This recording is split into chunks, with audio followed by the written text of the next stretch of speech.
Olá, meus queridos irmãos, muita paz para todos nós, que o Mestre Jesus esteja conosco mais uma vez, nesse momento de estudo e reflexão dos seus ensinamentos. Hoje, fazendo a lição de número 18 do livro Rumos Libertadores, livro psicografado pelo Divaldo, ditado pelo Espírito Joana de Ângeles. Com disfarce é o título dessa lição. Interessante a forma como que Joana vai nos chamar a atenção para o orgulho e o egoísmo, colocando na leitura, em pontos dessa lição, como que a gente tem uma interpretação das coisas que a gente faz ou que a gente experimenta, vivencia, numa leitura que distancia do real fundamento dos nossos atos, que é o orgulho. Por isso que ela usa o termo disfarce, porque às vezes a gente vai chamar uma ação fruto do orgulho por uma outra denominação qualquer, como cuidado, zelo ou coisas assim. Sendo que, na grande maioria das vezes, são os excessos, a intemperança, as formas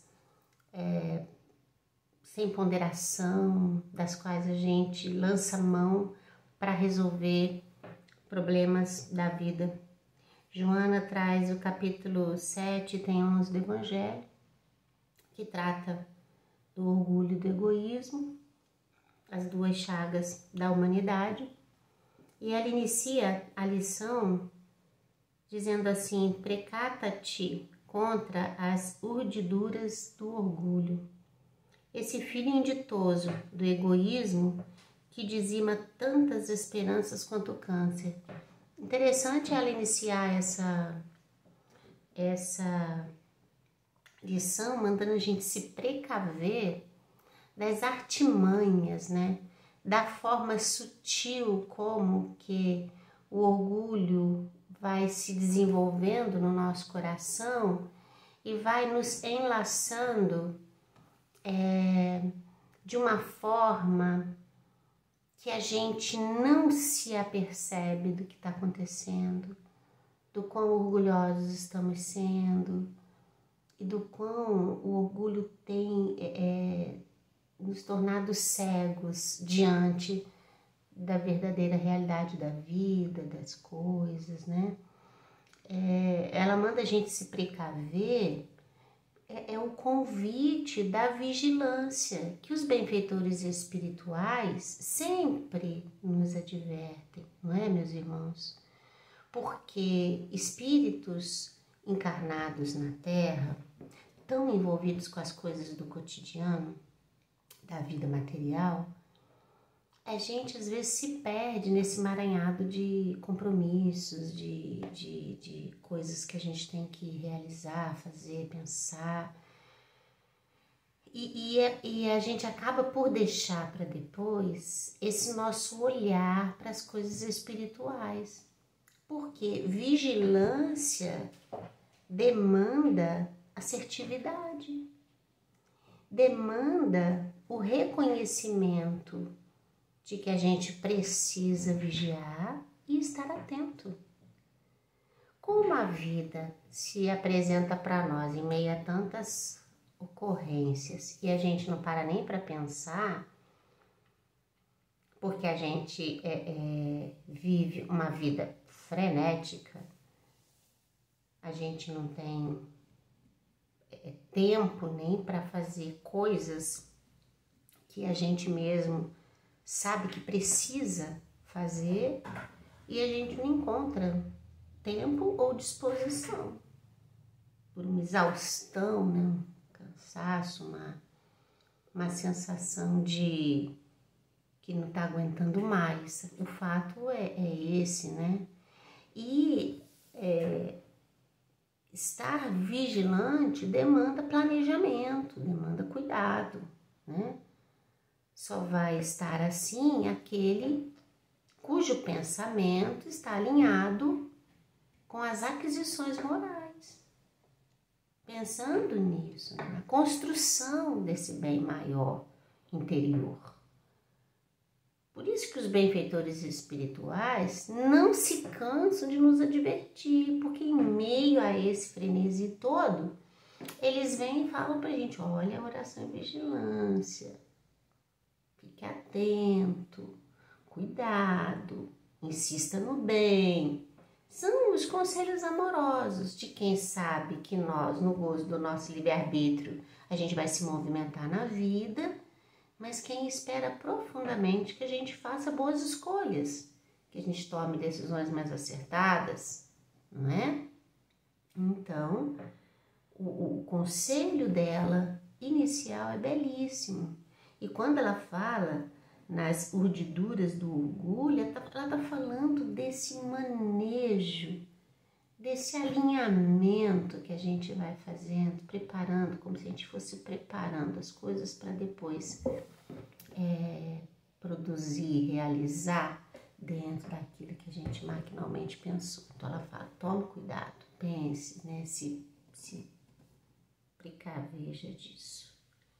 Aí ela continua, nem sempre se te desvelará em toda a sua purulência moral.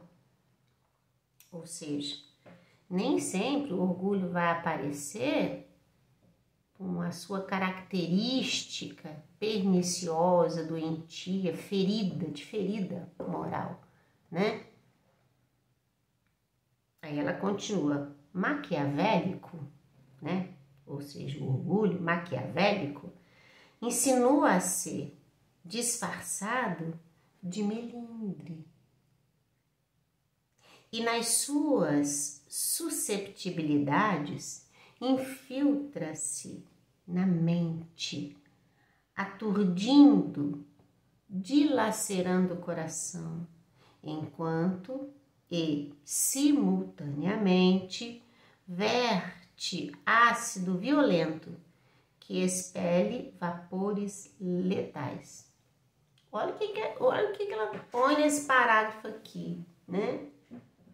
E vale a pena ressaltar, em função desse parágrafo, que ela vem falando assim que o orgulho vem traiçoeiramente, né?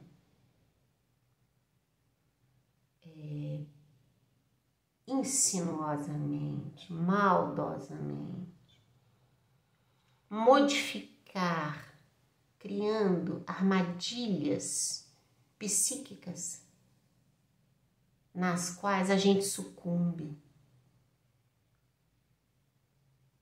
Mas vamos fazer um parênteses aqui, porque quando a gente lê isso aqui, a gente pode pensar assim, nossa, mas então o orgulho é um animal feroz que me coloca em perigo, que me oferece riscos, que sutilmente vai acessar a minha vida e me fazer errar ou me perder de mim mesmo. Só que quando a gente pensa nisso, a gente não deve imaginar algo que está fora de nós e que está vindo em nossa direção nos ferir, porque não é esse o contexto. Porque o orgulho está em nós e não fora de nós. Então, quando a gente pensa até como um animal feroz que está chegando para nos afetar e a gente tem que estar atento, é que isso não vem de fora para dentro, está dentro de nós, se ecoa dentro de nós. O nascedouro disso está no espírito, nas imperfeições morais das quais trazemos tão forte, tão intensamente em nós.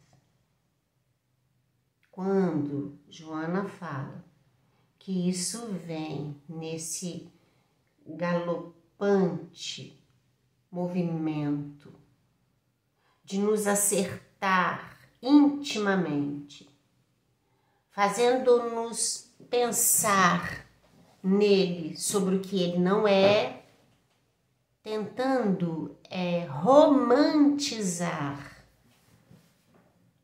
um vício, uma doença moral, no campo mesmo da vitimização. Olha como que isso é delicado, não é? Porque a gente pode, por orgulho, abrir mão de muitas oportunidades de crescimento espiritual na nossa vida e colocar isso na conta do melindre, de dizer o quanto a gente se feriu, que as palavras do outro foram muito perniciosas, que nos deixaram muito tristes, que nos abalaram, né? Sem se dar conta de que a vida ela vai se apresentar para nós nem sempre entre flores e que a gente precisa entender que enfrentar as nossas dificuldades é caminhar em busca de melhor preparação para futuros compromissos assumidos, né? Então é belíssimo isso aqui. Arma as conjunturas soazes, arrimado, anonadas, que transforma em montes com aparência de intransponível. Sua sombra pesada obscurece a visão dos fatos e dos acontecimentos, alterando os contornos e criando fantasmas que se fazem agressivos, mas são apenas ilusão. Olha como que o orgulho, ele superdimensiona as coisas. É assim que a gente não consegue, por exemplo, compartilhar de uma ideia com o outro, se a nossa ideia não for aceita. E aí a gente acha que o outro não teve capacidade de nos compreender. É assim que a gente não se submete a regras, porque a gente acha que aquelas regras não fazem sentido para nós. É assim que a gente se comporta ante a vida e ante as pessoas, com de que podemos mais. Que o outro, por sua vez, deve a nós certas concessões. É assim que a gente espera que a vida traga tudo para nós, sem esforço. É assim que a gente não consegue entender o valor de um sacrifício. É assim que a gente quer ocupar os primeiros lugares. É assim que a gente quer ser reconhecido naquilo que a gente acha que é bom. É aquilo que a gente não aceita. Derrotas, fracassos, que fazem parte da vida, a gente não aceita. É assim que a gente quer ser amado pelo ser que a gente ama, do jeitinho que a gente quer que ele se comporte. Essas coisas todas. É como se o mundo girasse em torno de nós. Das nossas preocupações, dos nossos problemas, o que a gente considera importante, a gente se movimenta. Aquilo que a gente não considera, mesmo que seja importante para o outro, mas não nos agregará em nada, então importância alguma tem. Muito é importante a gente pensar nisso. É assim que a gente se comporta nas filas, no trânsito, na vida dentro do lar,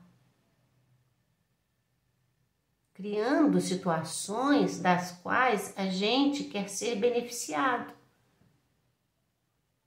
onde a gente entende que o nosso jeito de ser é o correto e o outro ou as circunstâncias precisam conspirar a nosso favor.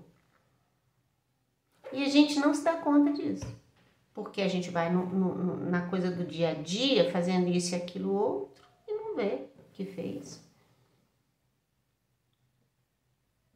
É assim que frases como "com quem que você pensa que você está falando" surgem, né? É assim que sentimentos como "eu não merecia isso", né? "Eu fiz tanto, eu me dediquei tanto, eu não merecia passar por isso", surge. A inaceitação nossa ante aos fatos da vida. E a vida, ela é resposta exata das nossas escolhas. As causas, se não nessa vida, estão em outras. A vida se apresenta para a gente dentro de um cenário promissor de progresso espiritual, cabendo a nós exercitar essas possibilidades, mas com humildade. Quando o orgulho fala mais alto, a gente se perde, e é nisso que ela fala. Que é difícil o indivíduo admitir que é orgulhoso. Sempre haverá uma justificativa para essa ou aquele comportamento. Ela continua assim: afasta as criaturas umas das outras e desarticula os mais bem programados trabalhos edificantes. Ela está falando do orgulho, que afasta as pessoas, porque fica meio que implícito na relação de coletividade um desentendimento íntimo quando o outro ou o coletivo não nos absorve da forma como a gente gostaria que fosse. Ela continua: o orgulho está em todo lugar, porque gerado no imo do homem, pelas suas imperfeições, encontra-se onde este se apresenta. É o que a gente estava falando, para a gente não ter uma ideia equivocada disso que vem de fora para dentro, que ele está em nós.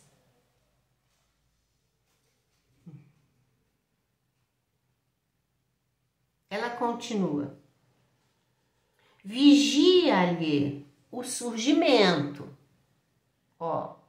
Oração e vigilância, essa é a tomada de decisão, né?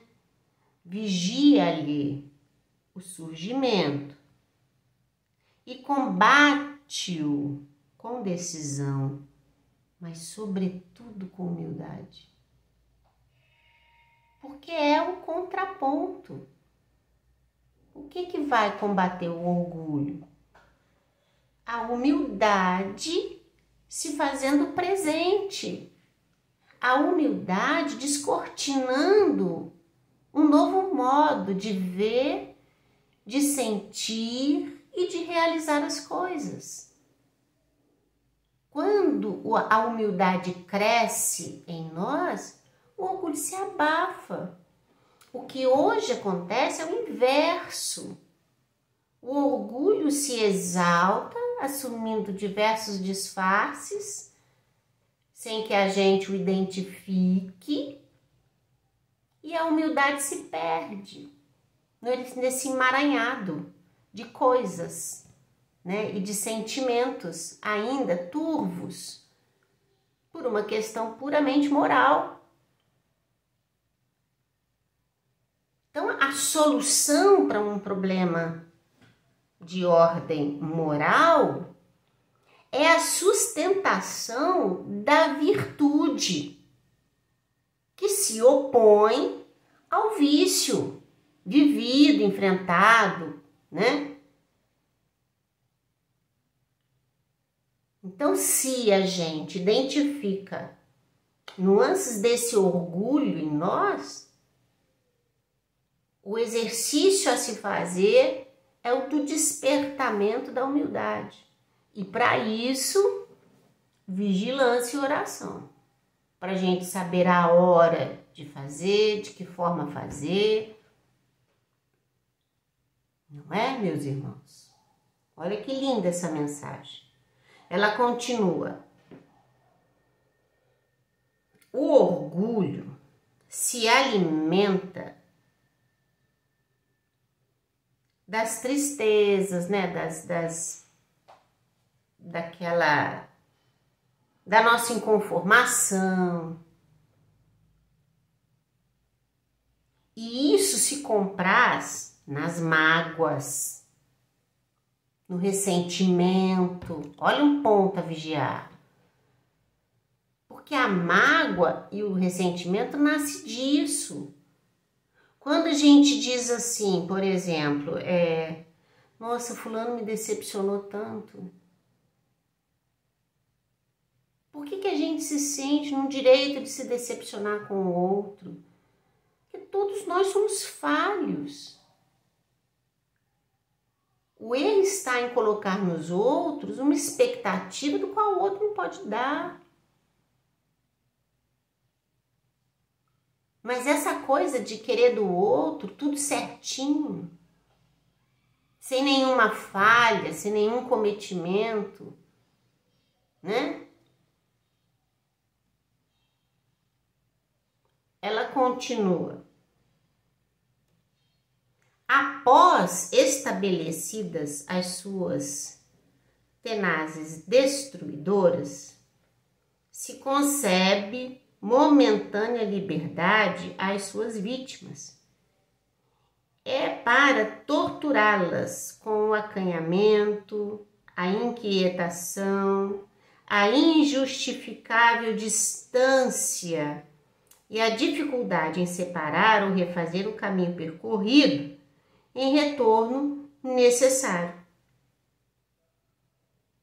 Então veja bem como que isso é delicado, porque tocado pelo orgulho, a gente fere as pessoas com a nossa arrogância, com a nossa insensatez. E nós, vítimas desse mesmo sentimento, nós temos dificuldade depois de reconstruir caminhos no bem. Porque a dor das ações realizadas ou sentidas destroem em nós os sonhos de esperança, que é o que ela fala lá no início da página. Então veja que o que é mal construído lentamente, sorrateiramente, a minar de nós energias salutares. Joana diz o seguinte: logo, porém, irrompe, macerando sobre outros impositivos constritores, conclamando a fuga, a debandada, a conflitos deprimentes e a insegurança.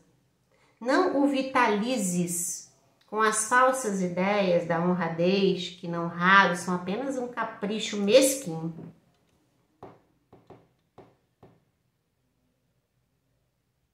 Esse é um outro ponto importante. Quando a gente fala Não, mas a minha honra não permite isso. Fulano feriu a minha honra, né?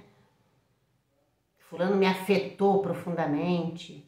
É preciso repensar estruturas, entender até que ponto ações são feitas para nos ferir e até que ponto devemos nos permitir ferir por essas ações.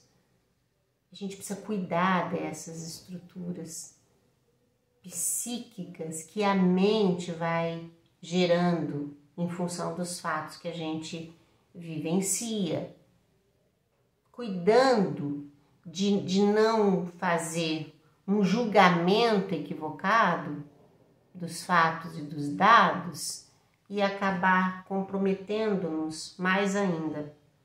Joana continua. Olha só, não te digas decepcionado com o teu próximo. Não lhe apontes os erros. Faze tu de forma a não decepcionar ninguém. Nunca afirmes, agora é tarde. Que coisa mais triste do que isso, né, gente?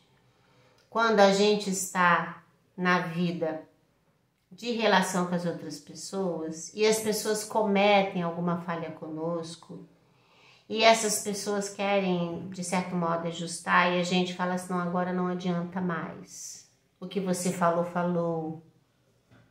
Suas palavras já me cortaram como navalha.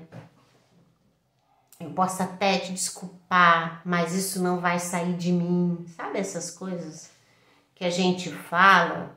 A gente devia cuidar de não fazer isso, porque é colocar uma carga muito dolorosa no outro, como a querer criar um martírio, uma dor para o outro, né?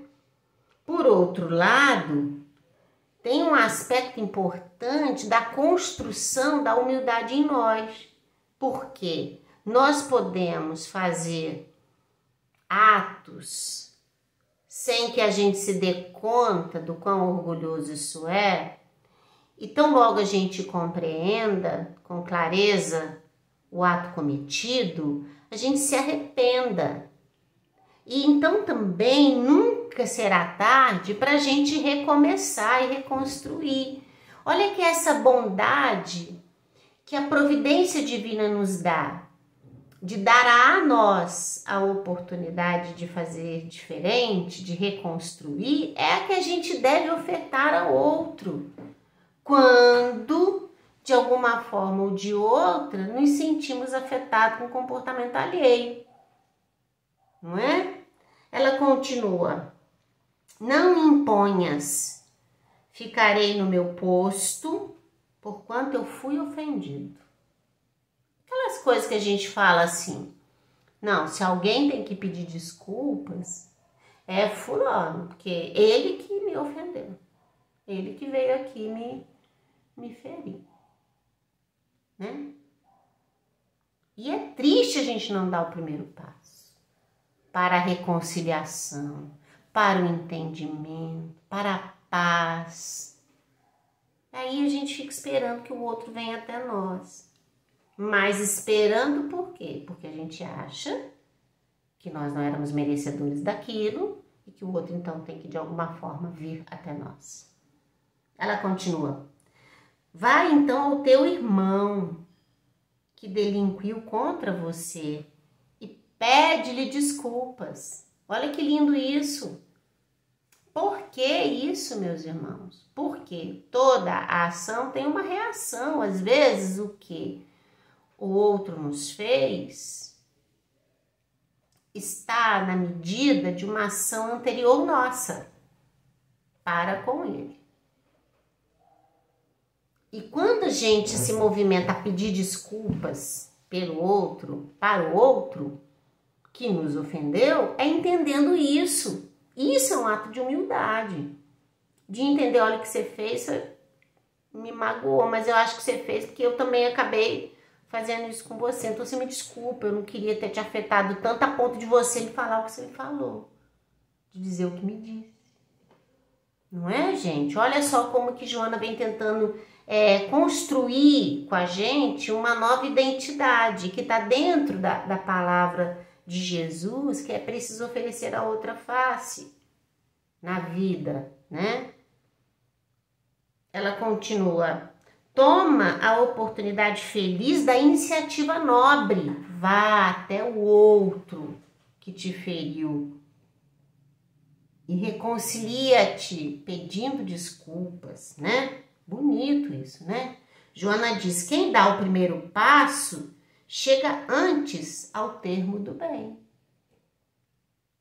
Quando Jesus foi esbofeteado pelo soldado no pretório, ante a multidão que acompanhava, não o condenou, não revidou, não se ofendeu.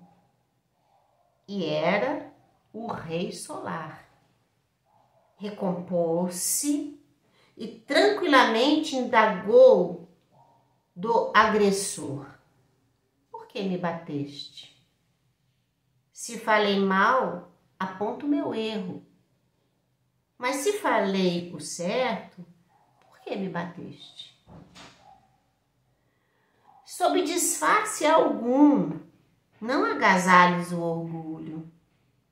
Nunca, pois que ele é o inimigo mais hábil prevenido contra o teu progresso espiritual. Joana faz essa belíssima lição, termina trazendo para nós essa passagem de Jesus, da humildade de Jesus, de não revidar e de fazer o outro pensar. Porque claro que Jesus sabia por que o outro, que partiu do coração do outro, em bater-lhe a face. Mas Jesus joga pergunta para fazer o outro pensar. E Jesus é a luz, o sol das nossas vidas. Belíssima lição, né, meus irmãos? Que seja a reflexão dessa noite para nós, para que a gente possa revisitar o nosso mundo íntimo, compreender nossas ações e reações e buscar cada vez mais ir alinhando isso com a mensagem cristã. Um pouquinho a cada dia a gente chega lá. Muita paz, que Jesus abençoe vocês, que vocês tenham uma semana linda, muito feliz, de muito trabalho no bem, de sentimentos generosos, fraternos, que isso possa alimentar a tua vida, para que você possa passar essa semana bem e semana que vem a gente se encontrar aqui outra vez. Deus os abençoe.